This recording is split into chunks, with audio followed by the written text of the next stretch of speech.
Hello guys, welcome to my video. ये इस ड्रामे का एपिसोड नंबर 13 एक्सप्लेनेशन है जो काफ़ी ज़्यादा अच्छा होने वाला है। मुझे ये बात भी बताओ कि मेरी तरह आप लोग ये ड्रामा को एंजॉय कर रहे हो या फिर नहीं। साथ ही में अगर आप लोग मेरे चैनल में नए हो तो चैनल को सब्सक्राइब जरूर कर लेना।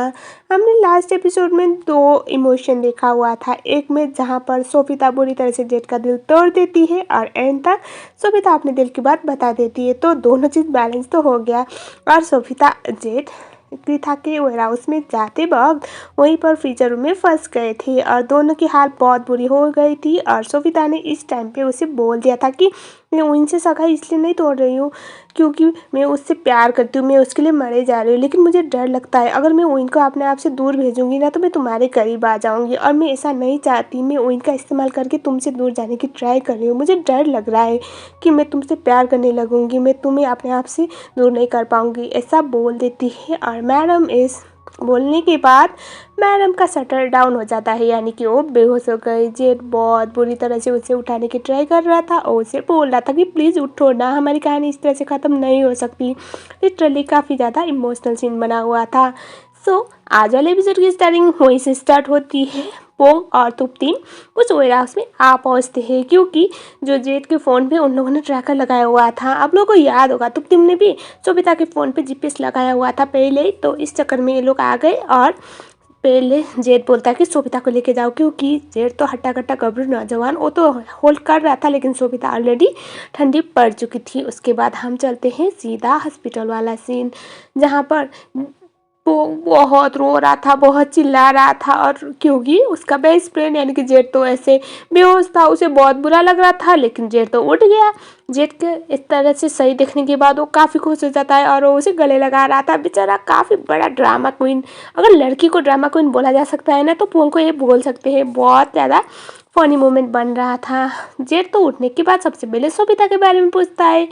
पोंग बोलता कि तुम्हारा दिमाग खराब हो गया है, तुम अभी मौत के मुंह से बाहर आए हो और तुम उस ड्रामा क्वीन के बारे में पूछ रहे हो। महारानी ठीक नहीं है, तुम तो हट्टे कट्टे थे, तुम तो होल्ड कर गए, लेकिन उसकी सिचुएशन थोड़ा ख़राब है, अभी वो वेंटिलेटर पे, ऐसा वो बोल देता है।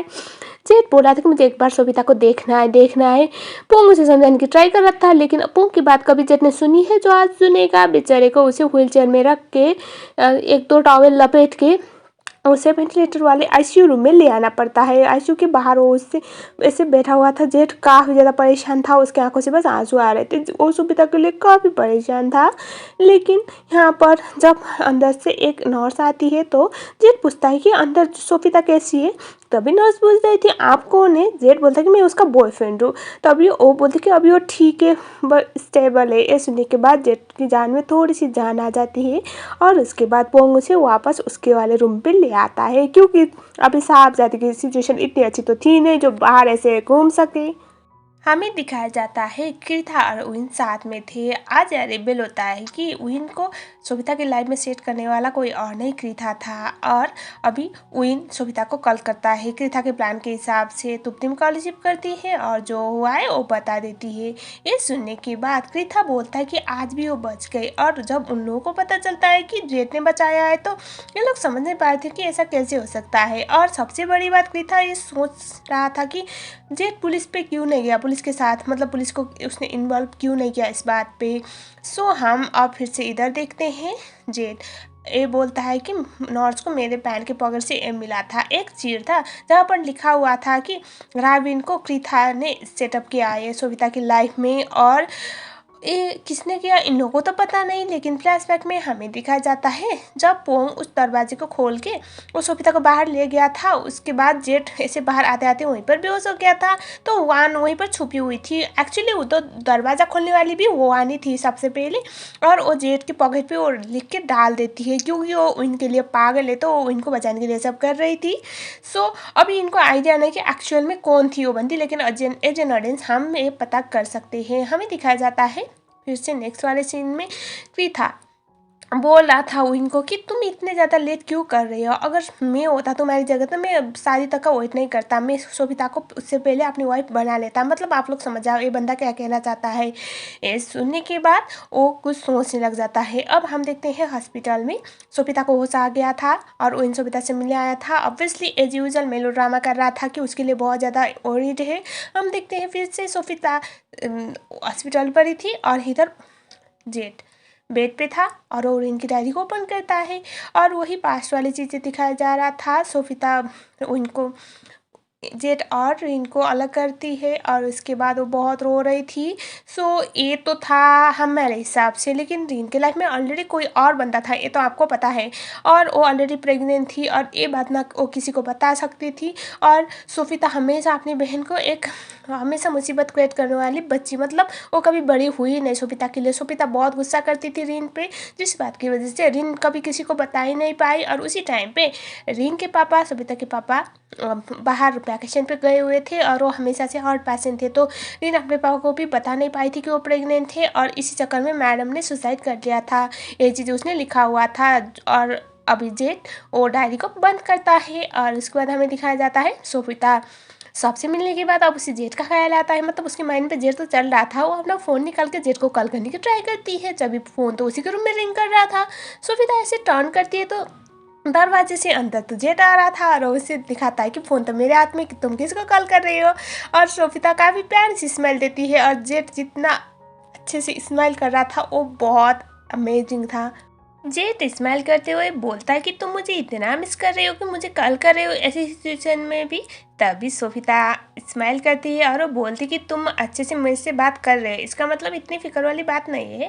तभी जेट बोलता है कि ओ एक्चुअली ना एक लड़की थी जो मुझे बोल रही थी कि वो मुझे पसंद करती है, वो अपने दिल की बात बता रही थी, तो मैंने सोचा उसके दिल की बात पूरी जाने बगैर ऐसे मरूंगा तो पाप लगेगा ना मुझे भी और उसे भी, इसीलिए सोचा कि उसे ना तड़ पाऊँ और मैं अभी आ गया उसकी बातें सुनने के लिए। ऐसा वो बोल के वहाँ पर बैठ जाता है और शोभिता फ्लैशबैक याद करती है जहाँ पर मैडम ने बोल दिया था कि मेरे मन में तुम्हारे लिए अच्छी वाली फीलिंग है। अच्छी वाली फीलिंग मतलब ऑब्वियसली आई लव यू वाला।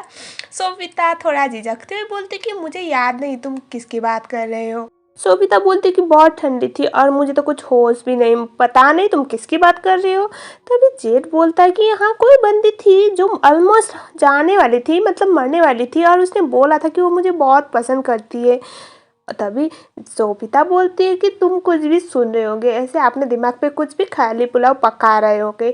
जेठ बोलता है कि अब जिसने बोला वही इस बात को मान नहीं रहा तो मैं थोड़ी फोर्स कर सकता हूँ उसको, कोई बात नहीं, मैं थोड़ा और वेट कर लूँगा। ऐसा बोल के वो स्माइल करता है।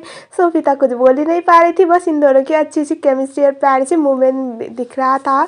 तभी शोभिता बात को बदलते हुए वो पूछती है कि हमें किसने हेल्प की।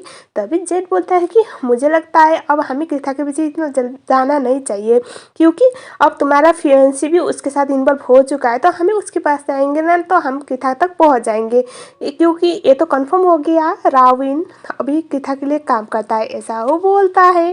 अगले वाले सीन में जेट शोभिता को एक वीडियो दिखाता है जहाँ पर वान उसके ऑफिस में कुछ सस्पिशियस काम कर रही थी, लेकिन शोभिता को कुछ ज़्यादा भरोसा नहीं था। मतलब वान कैसे कर सकती है ऐसा उसे लग रहा था। हम देखते हैं जेट बोलता है कि इस रूम में एसी इतना हाई क्यों है और उसके बाद उसे कम कराता है। शोभिता बोल रही थी कोई बात नहीं, लेकिन जेट उसे एक चादर उड़ाता है और उसके बाद उसके काफ़ी करीब आ रहा था। शोभिता बहुत नर्वस फील कर रही थी, जैसे कि मैंने बोला हुआ है शोभिता को अब जेट का प्रेजेंस बहुत इफेक्ट करने लगा है। और जेट अपने फ़ोन में रीन वाला म्यूजिक प्ले करके छोड़ देता है।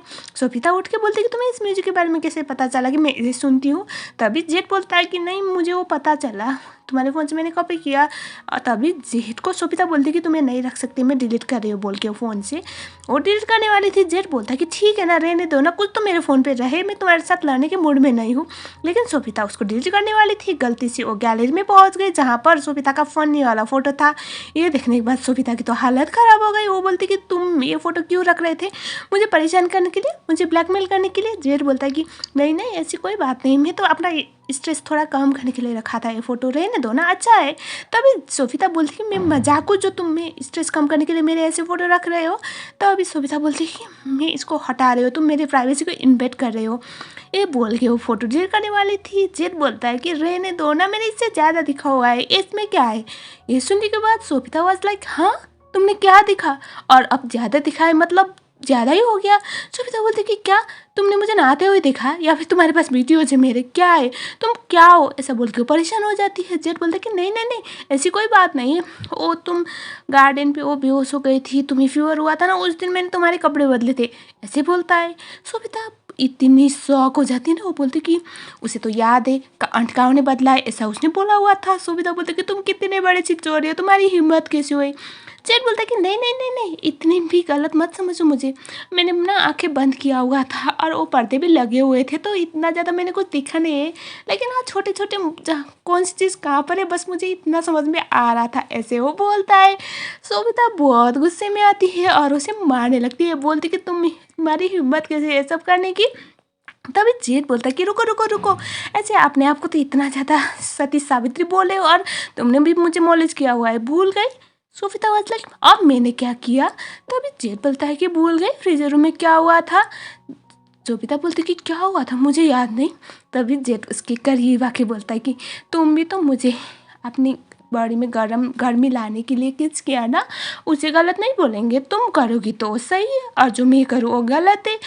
और तभी सोफिता बोल रही थी कि नहीं मुझे तो याद नहीं। जेड बोलता है कि कोई बात नहीं, तुम्हें याद नहीं तो मैं तुम्हें याद दिलाऊंगा ना, मैं तुम्हारी मेमोरी को फिर से वापस आने में हेल्प करूंगा, बोल के उसके काफ़ी करीब आ रहा था।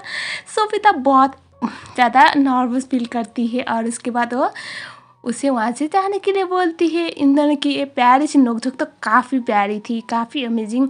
सो मैं यहीं पर ये पार्ट ख़त्म करूँगी, क्योंकि अगर पूरा एपिसोड एक्सप्लेन करूँगी तो 40 एटलीस्ट 25 मिनट तो कंप्लीट होने वाला है। तो इस वीडियो में जल्द से जल्द आप लोग 1K व्यूज़ और 200 लाइक पहुंचा दीजिए, ताकि मैं शाम तक इसका नेक्स्ट पार्ट डाल सकूं। चैनल में नए हो तो चैनल को सब्सक्राइब जरूर कर लेना। मिलते हैं नेक्स्ट वीडियो में, तब तक के लिए थैंक्स फॉर वॉचिंग।